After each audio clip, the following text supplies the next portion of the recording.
Bienvenue dans Salarié Provisoire, le podcast qui te donne le cœur de devenir entrepreneur. On va souvent partir du fait que notre réussite personnelle est basée sur des faits qu'on ne peut pas contrôler.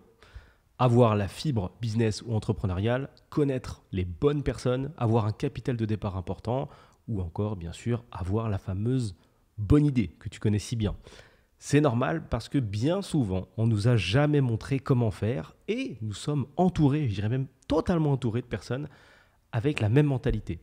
Du coup, on part du fait que c'est la norme et on s'arrête là, c'est tout. Avoir un business, c'est compliqué, réussir, c'est compliqué. On n'a rien de tout ce qu'il faut, fibre, bonne personne, capital de départ, bonne idée. Comment faire? On est mort. Je peux t'assurer que si tu passais plus de temps avec ou à écouter des gens qui réussissent, tu penserais vraiment différemment. Essaye de visualiser quelques exemples dans ta tête. Au début, tu n'étais pas du tout OK, ou en tout cas aligné avec une cause. Et à force de fréquenter quelqu'un qui répète la même chose, qui a toujours la même position, qui va te présenter d'autres personnes qui ont la même position, finalement, tu changes un peu d'idée et tu te dis « Mais peut-être que je suis d'accord avec tout ça ». Le cadre est hyper important. En fait, les personnes qui réussissent fréquentent également des personnes qui réussissent. Parce qu'en tant qu'humain, on a vraiment besoin d'être aligné sur certains sujets pour aimer passer du temps ensemble. Du coup, les personnes qui réussissent passent de plus en plus de temps avec les personnes qui réussissent et fréquentent de moins en moins des personnes qui pensent que c'est impossible. Imagine-toi passer du temps avec Albert qui pense tout l'inverse de toi. T'adores les pizzas, il adore les sushis. T'adores Walking Dead, il aime bien, je sais pas, n'importe quelle série au hasard, Casa de Papel. T'aimes aller à droite, il veut aller à gauche. Il est toujours dans la contradiction. Tu peux pas passer un super temps avec lui. Alors que tu as un pote qui est bien souvent ton ou ta meilleure amie. Vous avez un feeling incroyable. Vous aimez les mêmes choses. À peu près, je dis pas que vous êtes identiques, mais vous allez à peu près dans la même direction et vous passez du bon temps. Et c'est totalement lié. Et ça marche aussi avec les vacances. En général, quand tu as des super souvenirs de vacances, c'est souvent des vacances pendant lesquelles tu t'es diverti de ouf. C'est rarement des vacances où tu restes enfermé dans ta chambre d'hôtel et tu fais rien.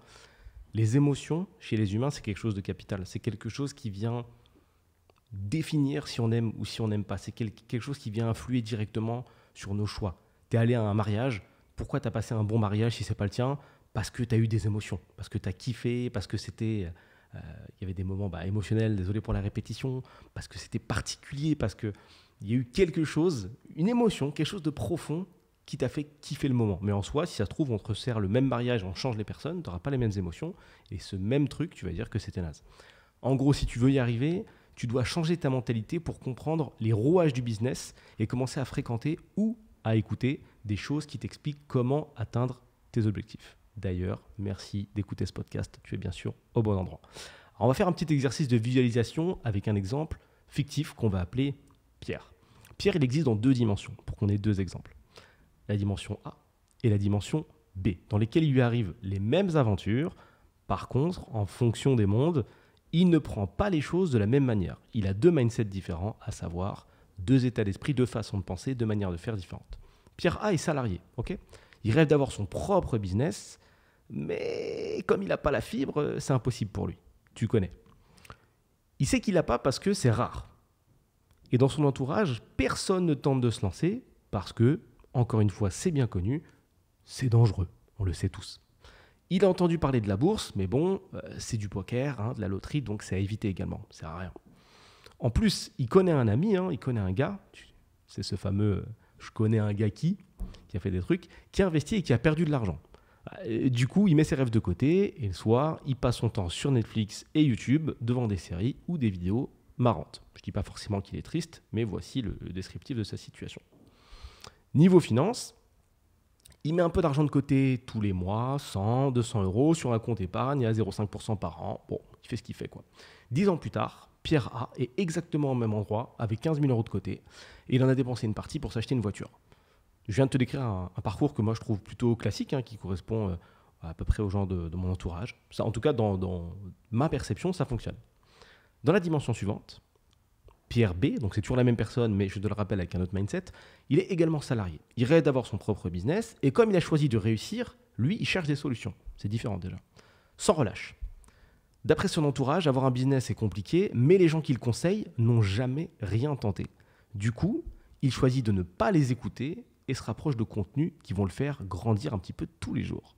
Niveau placement financier, pareil, il choisit d'appliquer les conseils qui proviennent de vidéos ou de livres sur le sujet au lieu d'écouter les autres. Et au final, c'est pas si compliqué que ça. Il a un ami qui a investi en bourse et qui a perdu de l'argent, comme le Pierre A. Mais comme Pierre B a la connaissance, parce qu'il va chercher les informations lui-même, il sait très bien que depuis 100 ans, et c'est la vérité, la bourse est haussière à hauteur de 7% par an, contrairement à ce qu'on dit.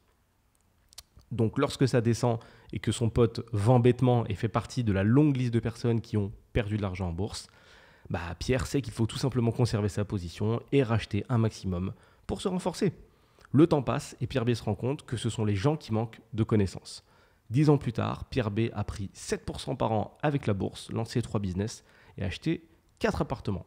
Sa voiture est payée en leasing automatiquement grâce à ces nouvelles sources de revenus et il a le choix de conserver ou de quitter son travail. Choix qui est quand même plutôt intéressant.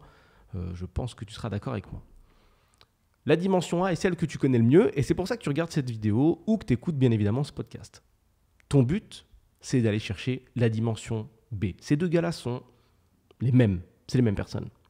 La seule différence qui les caractérise, c'est le cerveau. C'est la manière dont il voit les choses. Il y en a un qui a décidé d'écouter à fond son entourage et de prendre tout de suite l'expérience des autres pour monnaie courante. Ok ? T'as raté ça, ça veut dire que c'est pas possible. T'as fait ça et c'est pas bon, ça veut dire que c'est pas possible. C'est comme si un mec qui tentait un plat, tu vois, il connaît quelqu'un qui tente un gratin et il n'y arrive pas. Et il dit putain, les gratins, c'est vraiment de la merde. Tu vois. Lui aussi, il s'enferme dans ses croyances populaires. Il dit ouais, c'est vraiment naze les gratins, c'est impossible et tout de les faire bien. Toi, t'aimes bien la bouffe. Et au lieu de tester ton gratin, tu dis ah les gratins, ça doit être de la merde. Et tu transmets ça à un autre gars et tu dis tu veux faire un gratin ? Ah non, n'essaie pas, c'est de la merde. Je connais un mec, il a fait des gratins et après, ça a brûlé et tout.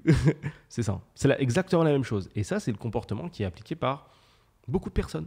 On colporte les informations sans les vérifier et on part du fait que faire des gratins, c'est pas très possible. Alors que pourtant, tant que tu n'as pas testé toi-même, tu sais pas si tu vas réussir à le faire, quoi. Ce que je veux te transmettre, en fait, c'est ce qui manque aujourd'hui, c'est probablement juste de la connaissance supplémentaire et un objectif, parce que ça va de pair. Donc mes conseils sont les suivants, et c'est des choses que tu peux mettre en place dans ta vie dès maintenant. Mets de côté les croyances populaires, les on-dit, les légendes. Renseigne-toi concrètement sur les sujets qui t'intéressent. Si tu as envie de savoir quelque chose, va chercher l'info. Ne laisse pas quelqu'un te dire « ça marche pas, c'est nul, tu vas pas y arriver ». Va chercher l'info. La bourse t'attire un petit peu parce que ça a l'air cool, renseigne-toi. Lancer un business, ça t'attire, mais personne ne se lance dans ton entourage, renseigne-toi, il y a plein de gens qui se lancent partout, renseigne-toi. Tente les choses, c'est mon deuxième conseil, par toi-même. Va chercher tes propres réponses tout le temps. Numéro 3, n'aie pas peur de perdre quoi que ce soit. Le risque est présent partout, tu l'as juste oublié avec le temps. Ça, c'est la phrase qui revient le plus souvent. On me dit tout le temps « Ouais, mais c'est risqué. Ouais, mais c'est risqué. Toi, t'aimes le risque ?» Non. Je m'amuse pas à traverser la route sans regarder. Je ne conduis pas ma voiture avec les yeux bandés. J'ai pas plus de plaisir au risque que toi. La seule différence, c'est que moi, je tente avant de dire que c'est impossible. Et quand ça loupe, je me relève et je retente. Parce que j'essaie de comprendre pourquoi ça marche pas. Et là, la différence, c'est que toi, tu vas peut-être rester assis et te dire « Oh non, j'ai raté. » Non, toi, d'abord, tu vas rester assis et dire « Non, je peux pas y aller, c'est dangereux. » Après, si tu tentes, après longue négociation, tu vas tomber peut-être, comme moi, je suis tombé, et tu vas te dire « Oh non, c'est trop dur, je vais rester assis, c'est mieux, c'est plus safe. » Moi, je vais juste me relever et continuer jusqu'à comprendre comment on marche. Parce que si tu avais appliqué cette règle-là depuis que tu es petit, tu te déplaceras encore à quatre pattes finalement. Parce que quand tu étais à quatre pattes, tu t'es levé, tu es tombé. Tu as fait tes premiers pas, tu es tombé. Tu as réessayé encore, tu es tombé. Et c'est seulement quelques années ou quelques mois ou quelques années plus tard que tu as capté comment en arriver à marcher. Et au passage, petite information si tu ne le savais pas, marcher est une chute contrôlée. C'est pour ça que quand les gens tombent dans la rue, ils tombent vraiment fort, parce qu'ils se loupent avec puissance. Je continue sur mes petits conseils, même si j'ai perdu le fil du chiffre, peu importe. Écris tes objectifs. Pareil, bien souvent on laisse passer ça. Il faut que tu écrives. Si tu te contentes de te dire « Ah bah tiens, cette année je vais perdre du poids, cette année je vais gagner 100 € de plus », enfin, c'est pas formalisé en fait, c'est pas écrit. Tu connais le grand dicton, les paroles s'envolent et les écrits restent. Là c'est la même chose. Écris tes objectifs. Je dirais même plus, je pourrais préciser, définis tes objectifs. Juste les balancer comme ça en l'air, ça va être compliqué. Tu veux perdre X poids, X kilos? Ok. Combien? Sur combien de temps? Quelle stratégie? Quand est-ce que tu commences? Combien de temps ça dure? Qu'est-ce que tu manges? Il y a plein de choses à se dire. Si tu te contentes de dire je vais perdre du poids, tu n'y arriveras pas. Parce que ce n'est pas défini dans le temps. À la première friction, à la première difficulté, boum, ça va sauter. Apprends à tirer de tes expériences une certaine forme d'optimisme. Alors ça se travaille avec le temps. Parce qu'au début, on a vraiment tendance à réagir avec beaucoup de négativité quand ça ne marche pas. C'est toujours relou, tu vois. Tu tombes, putain, mais je le savais. J'ai fait ça, putain, je le savais que c'était dangereux. Je me suis loupé au permis, putain, je savais que j'étais pas prêt. Pas forcément. C'était juste pas ton heure. Ça ne veut pas forcément dire que c'est la fin du monde et qu'il faut arrêter d'essayer de conduire. Okay. Donc, si tu arrives à transformer tes expériences négatives en de l'optimisme, mais t'es invincible en fait. Parce qu'il n'y a rien qui peut te froisser.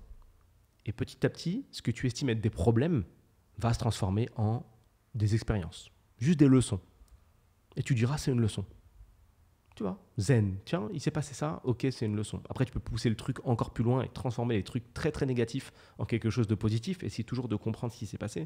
Seules peu de personnes vont comprendre ces mots-là. En général, dans les gens qui m'écoutent, c'est ceux qui ont vécu des choses dures qui vont comprendre ça. Parce que c'est quand tu es passé comme ça, proche du fond, que tu comprends et que tu te dis, ah ouais, ok, d'accord. Il y a peut-être que on a tenté de me dire quelque chose, tu vois. Il s'est passé un truc grave là. Pourquoi? Qu'est-ce que j'ai appris de ça? Ok, c'était triste et tout, c'était relou, mais qu'est-ce qui s'est passé? Exactement. C'est un peu comme en relation, tu vois. Quand tu prends cher après une relation, tu vas bien au fond, mais après, tu es une meilleure personne pour la personne d'après. Pourquoi? Parce que tu as appris. Et tu ne referas plus jamais les mêmes erreurs, parce qu'on fait tous des erreurs. Donc, si tu arrives à voir la vie comme ça, et que tu réduis cette période de bad à 0, bah, tu deviens une personne qui se met à jour très rapidement, comme un ordinateur, quoi. Ça va très vite. Tac, problématique, il n'y a pas de problématique, il n'y a que des leçons. Pourquoi ça se passe comme ça? Parce que on a voulu me donner telle information. Ok, je mets à jour, je ne referai plus cette erreur. Et ainsi de suite. Et là, si je te donne 10 ans, tu peux tout changer en fait. Tu peux aller où tu veux. En fait, ça débloque toutes les problématiques. Essaye de penser à ce qui te bloque pour créer un business. Essaye de penser à ce qui te bloque pour faire différentes choses dans la vie. Tu verras que souvent, c'est basé soit sur des croyances populaires, soit sur des choses, des faux problèmes en fait. Enfin, moi j'appelle ça des faux problèmes. Toi, tu vas peut-être appeler ça des problèmes dans un premier temps, mais souvent, ça sera basé sur des problèmes que tu peux transformer en rien. Et tu vas prendre un peu de recul et te dire, mais en fait, c'est la merde. C'est nul, il n'y a rien. Je vais terminer sur ça. Je vais te dire merci, à bientôt et bon courage à toi.